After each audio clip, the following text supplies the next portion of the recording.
दोस्तों नमस्कार, मैं आचार्य सुमेर शास्त्री, मेरा YouTube चैनल में आपका स्वागत है। आज आपको जन्म तारीख, जन्म टाइम के आधार से लग्न कुंडली बताने जा रहा हूं।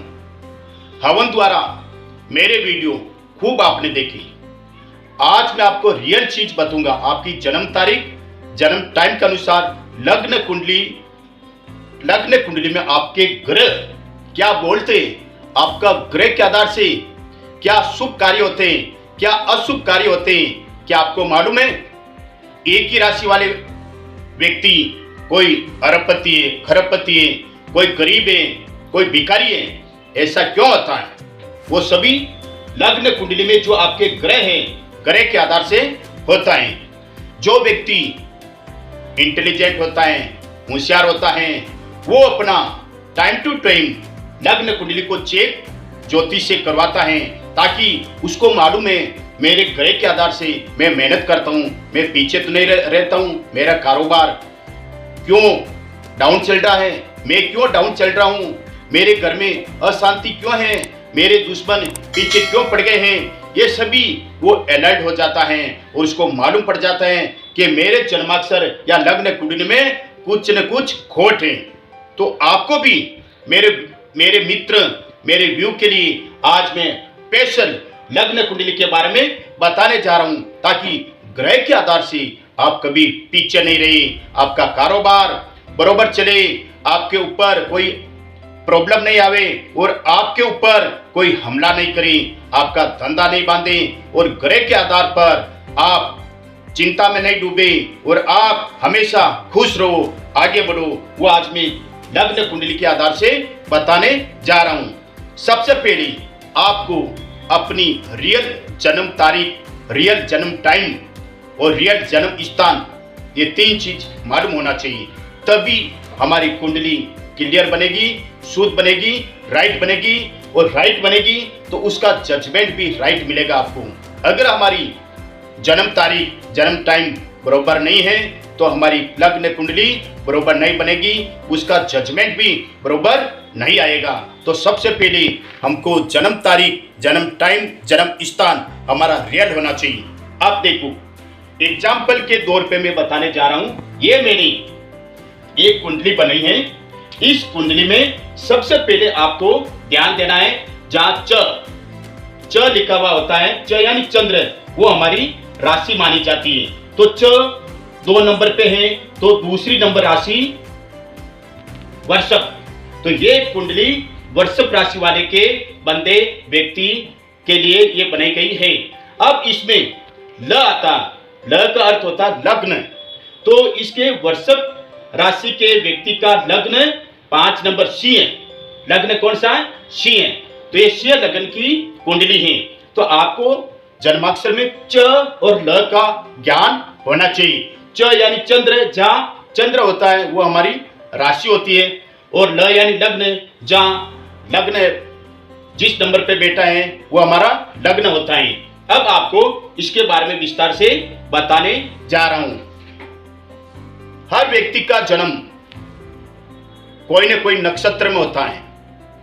नक्षत्र 27 होते हैं और एक अभिजीत नक्षत्र माना जाता है। टोटल 28 नक्षत्र होते हैं। उनमें से 6 नक्षत्र ऐसे होते हैं जो गंडमूल नक्षत्र माना जाता है।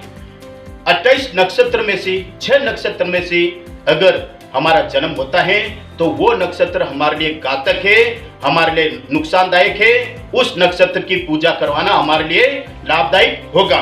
वो 6 नक्षत्र जिसको गंडमूल नक्षत्र बोलते हैं, उसको खराब नक्षत्र बोलते हैं, वो कौन से हैं? नंबर 1 ज्येष्ठा नक्षत्र, दूसरा आश्लेषा, तीसरा रेवती, चौथा मग्गा, 5वां मूल नक्षत्र और छठा अश्विनी नक्षत्र। ये 6 नक्षत्र में अगर किसी व्यक्ति का जन्म होता है तो खराब नक्षत्र माना जाता है। और इस खराब नक्षत्र में जन्म होता है तो उसमें बहुत सारे समस्या का सामना उसको करना पड़ता है। और इसलिए इन 6 नक्षत्र में अगर आपका जन्म हुआ है तो इसके जल्दी से जल्दी नक्षत्र की पूजा करवाना आपके लिए हितकारी रहेगा, लाभकारी रहेगा और अच्छा रहेगा और आपको अच्छा फायदा मिलेगा। ये हुई हमारी नक्षत्र की बात। अब आ रही लग्न कुंडली की। हम कोई भी कुंडली देखेंगे तो चंद्र कुंडली नहीं देखेंगे, हम देखेंगे लग्न कुंडली।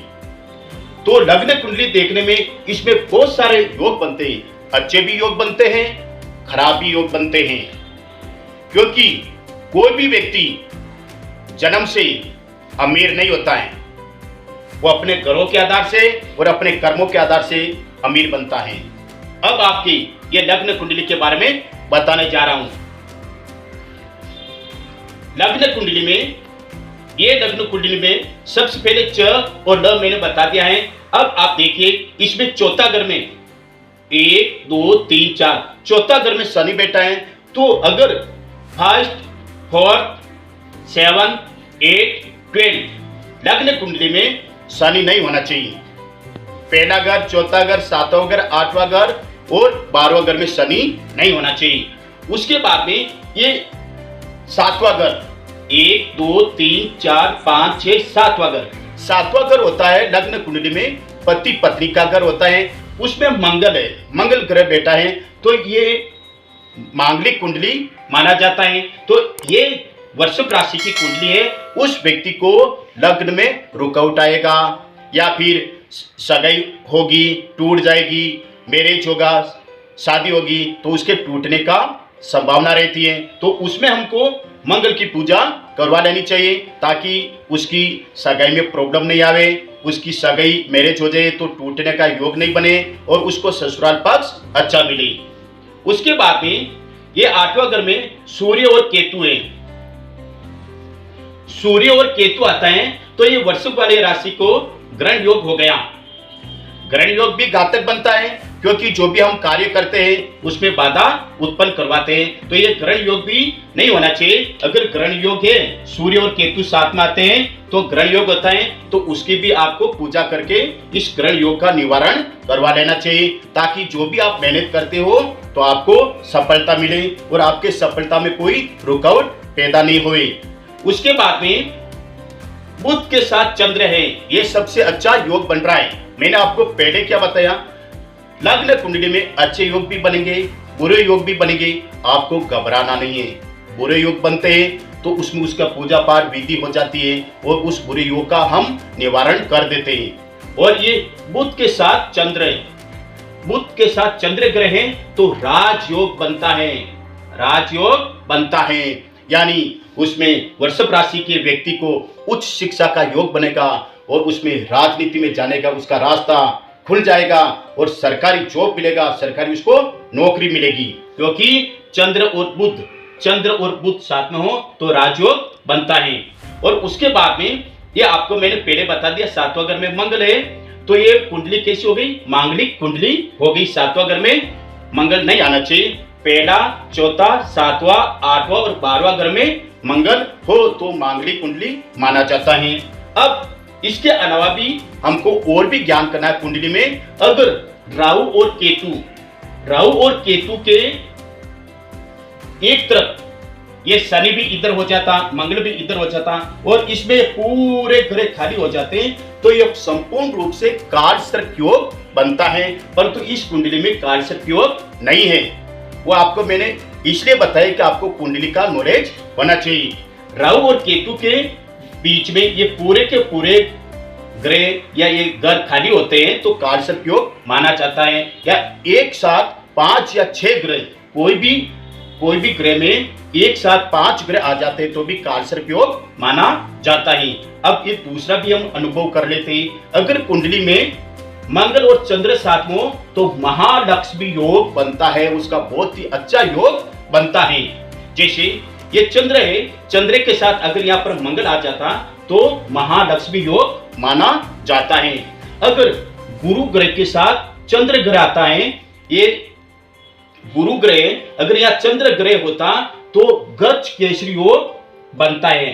गुरु ग्रह के साथ चंद्र ग्रह आता तो गज केसरी योग बनता है। यानी ये भी बहुत ही फायदेमंद योग बनता है। जैसे जंगल में गज, हाथी, केसरी यानी शेर। जंगल में बहुत सारे जानवर होते हैं, उसमें पावरफुल दो ही जानवर होते हैं, हाथी और शेर। तो उसी प्रकार गज केसरी योग बनता है। चंद्र और गुरु के दोनों साथ होने से गज केसरी योग बनता है।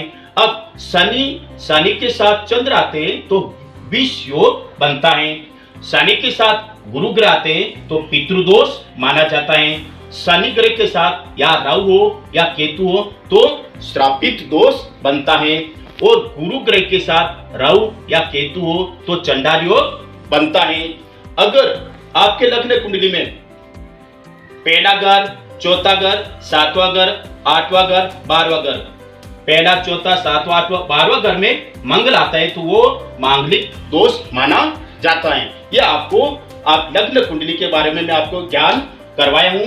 दोस्तों, मित्रों, आप जरूर अपनी जन्म तारीख, जन्म टाइम से, जन्म स्थान से अपनी लग्न कुंडली के बारे में आपको अनुभव होना चाहिए, ताकि आपके एजुकेशन में, आपके धंधे में, आपके मैरिज में, आपके सगाई में, आपके फैमिली में, आपके विकास कार्य में आप आगे बढ़ते हो, कोई भी धंधा करते हो तो आपके रास्ते में कोई रुकावट नहीं आएगा, आपका कार्य रुकेगा नहीं और आप अलर्ट हो जाओगे।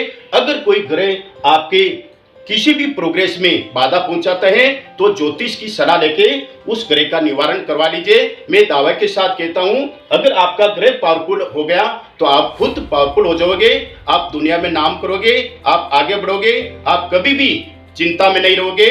ये मेरा दावा है। अगर आपको मेरी जरूरत पड़े, आचार्य सुमेर शास्त्री की जरूरत पड़े तो आप जरूर मेरे को जन्म तारीख, जन्म टाइम, जन्म स्थान और माता पिता का नाम मेरे को व्हाट्सएप कर सकते हो या मेरे को पर्सनल फोन कर सकते हो। मैं आपको पूरी अच्छी सलाह दूंगा, अच्छा गाइडेंस बताऊंगा और हर कार्य में आपकी मदद करूंगा, ताकि मेरे मित्र, मेरे दोस्त कभी भी पीछे नहीं रहे। नमस्कार, जय श्री कृष्णा। मेरा आज का प्रोग्राम जो मैंने लग्न कुंडली बताए हैं आपको अच्छा लगा, इसको सब्सक्राइब कीजिए, आगे बढ़े, ताकि मेरे मित्र, दोस्त को भी ये प्रॉब्लम अगर हो ग्रह का तो ये लग्न कुंडली देके मेरे से कांटेक्ट कर सकते हैं। और कोई भी जन्माक्षर से संबंधित कोई भी प्रश्न हो तो डायरेक्ट मेरे से कांटेक्ट कर सकते हैं। नमस्कार।